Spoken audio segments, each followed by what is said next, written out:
ആത്മബന്ധുക്കൾക്ക് വിനീതമായ നമസ്കാരം. ആനന്ദസ്വരൂപിയായിരിക്കുന്ന പരമമായ ഈശ്വര സത്തയിൽ നിന്നാണ് നാം എല്ലാവരും ഉണ്ടായിരിക്കുന്നത്. നമ്മുടെയൊക്കെ സഹജമായ സ്വഭാവം ആനന്ദം തന്നെയാണ്. ഈശ്വരൻ്റെ സ്വഭാവം ആനന്ദം ആയതുകൊണ്ട് അതിൽ നിന്നുണ്ടായ നമ്മുടെയും സ്വഭാവം ആനന്ദമാണ്.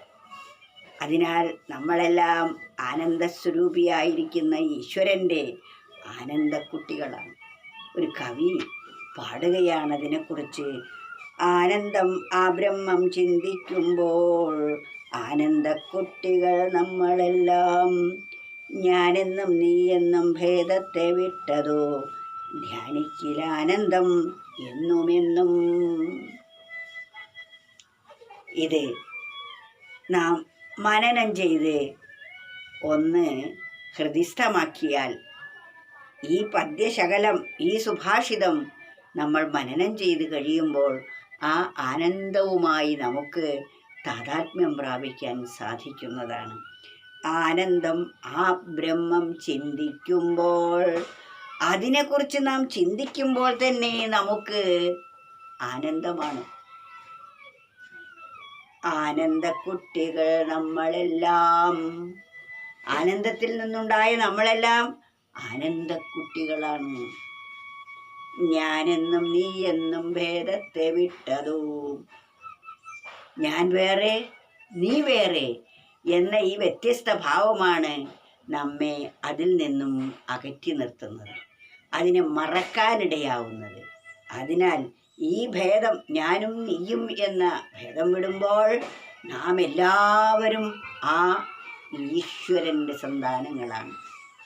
ആ നിലയ്ക്ക് നാം ധ്യാനിക്കുമ്പോൾ ഈ പ്രപഞ്ചം മുഴുവൻ ആ പരമാത്മാവിൻ്റെ സ്വരൂപമാണെന്ന് ബോധിച്ച് ധ്യാനിക്കുമ്പോൾ ആനന്ദമല്ലാതെ നമുക്ക് മറ്റൊന്നും തന്നെയില്ല. നമ്മുടെ സ്വാർത്ഥത, കാപട്യം, ചതി, ഇതൊക്കെയാണ് നമ്മുടെ എല്ലാ ദുഃഖത്തിനും കാരണമായിരിക്കുന്നത്. നമ്മുടെ ദുഃഖത്തിന് കാരണം നമ്മൾ തന്നെയാണ്. ഈശ്വരൻ എല്ലാം ആനന്ദിക്കാൻ വേണ്ടി, കണ്ടാസ്വദിക്കാൻ വേണ്ടി കണ്ണ് തന്നു. താൻ തന്നെ ആ കണ്ണിലൂടെ രൂപങ്ങളായി നിന്ന് ആ ഈശ്വരൻ തന്നെയും ഈശ്വരൻ്റെ വൈഭവത്തെയും കണ്ട് ആസ്വദിച്ച് ഈ ലോകത്തിലൂടെ കടന്നു പോകുന്നതിന് പകരം ഇഷ്ടാനിഷ്ടങ്ങളുണ്ടാക്കി, തെറ്റും ശരിയുമുണ്ടാക്കി, ഞാൻ വേറെ നീ വേറെ, ഇതെൻ്റെ സ്വന്തക്കാർ അത് അന്യന്മാർ, ഇത്തരത്തിലുള്ള ചിന്താധാരകൾ വളർത്തുമ്പോൾ എവിടെയാണ് നമുക്ക് ആനന്ദിക്കാൻ കഴിയുന്നത്? നമ്മളെല്ലാവരും ഈ പ്രപഞ്ചത്തിലെ സർവ്വസന്താനങ്ങളും സർവ്വജീവജാലങ്ങളും, മനുഷ്യർ മാത്രമല്ല എല്ലാ ജീവജാലങ്ങളും ആ ഈശ്വരനിൽ നിന്നും സംജാതമായതാണ്. അവിടെ എന്ത് മതമാണ്, എന്ത് വർഗമാണുള്ളത്? ആനയിലും ഈച്ചയിലും പോത്തിലും കാളയിലും പശുവിലും എന്നല്ല സർവചരാചരങ്ങളിലും നിറഞ്ഞിരിക്കുന്നത് ആ ആനന്ദസ്വരൂപിയായിരിക്കുന്ന സർവേശ്വരനാണ്. ഒരു പോത്തിനെ കാണുമ്പോൾ അതിനെ കത്തിയെടുത്ത് കറുക്കാനോ അതിനെ തല്ലിക്കൊല്ലാനോ സാധ്യമല്ല. പോത്തിനെ കാണുമ്പോഴും സർവേശ്വരനായി കണ്ട് ആനന്ദിക്കാൻ മാത്രമേ നമുക്ക് സാധിക്കുകയുള്ളൂ. ഇപ്രകാരത്തിൽ അതൊരു മറ്റൊരു വിഭാഗത്തിൻ്റെ, മറ്റൊരു മതത്തിൻ്റെ പോത്താകുമ്പോൾ ആ വിഭാഗത്തോട്, ആ മതത്തോടുള്ള വിദ്വേഷം കൊണ്ട് ആ പോത്തിനെ തല്ലിക്കൊല്ലുന്നു. എന്തിനു വേണ്ട, മനുഷ്യരെ തല്ലിക്കൊല്ലുന്നു. മതത്തിൻ്റെ പേരിൽ ഇന്നും നടക്കുന്ന എന്തെല്ലാം പേക്കോത്തുകളാണ് നമുക്ക് കാണാൻ കഴിയുന്നത്. പണ്ടുണ്ടായിരുന്നു എന്ന് കേട്ടിട്ടുണ്ട്, ഇന്ന് ഇതൊക്കെ നടക്കുന്നു എന്ന് നമുക്ക് കാണാനും സാധിക്കുന്നു. ലോകം എവിടെയെത്തി? നാം വലിയ പരിഷ്കൃതരാണ് എന്ന് പറയുന്നു. ശാസ്ത്രം ഏറ്റവും ഉന്നതാവസ്ഥയിലെത്തിയിട്ടും മനുഷ്യ മനസ്സിൽ ഈ സങ്കുചിതത്വം മാറുന്നില്ല. വിശാലമായ ചിന്തയുണ്ടെങ്കിൽ മാത്രമേ നമുക്ക് ഏകത്വബോധം ദർശിക്കാൻ സാധിക്കുകയുള്ളൂ. നമ്മുടെ മനസ്സിൽ സങ്കുചിതത്വം വളരും തോറും ഭേദബുദ്ധി വളരുന്നു. അവിടെ കാമക്രോധാദികളും സ്വാർത്ഥതയും കൊടികുത്തി വാഴുന്നു. അവിടെ ദുഃഖം മാത്രമേ ഉണ്ടാവുകയുള്ളൂ. സുഖത്തിൻ്റെ ഉറവിടം, ആനന്ദത്തിൻ്റെ ഉറവിടം നിസ്വാർത്ഥതയിലാണുള്ളത്. എവിടെ നല്ല ഗുണങ്ങളുണ്ടോ അവിടെയാണ് ഭഗവാന്റെ സാമീപ്യം.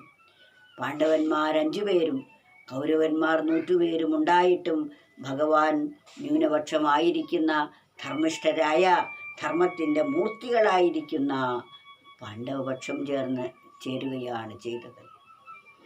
കൗരവന്മാർ എണ്ണത്തിലധികമുണ്ട്, സൈന്യങ്ങളുണ്ട്, ആയുധബലമുണ്ട്.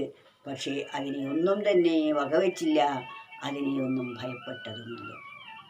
ഈ ലോകത്തിൽ പലതും ഉണ്ടായിരിക്കാം, പക്ഷേ സത്യം ഒന്ന് മാത്രമേ ഉള്ളൂ.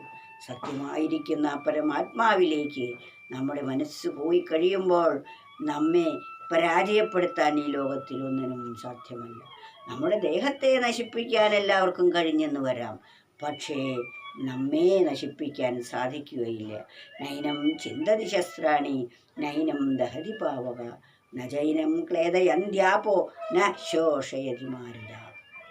ഇതിനെ ആയുധം കൊണ്ട് മുറിക്കാൻ കഴിയുകയില്ല, അഗ്നി കൊണ്ട് ദഹിപ്പിക്കാൻ കഴിയുകയില്ല, വെള്ളം കൊണ്ട് നനയ്ക്കാനോ വായുവിനെ കൊണ്ട് ഉണക്കാനോ സാധിക്കാത്തതാണ് നാം ഓരോരുത്തരും.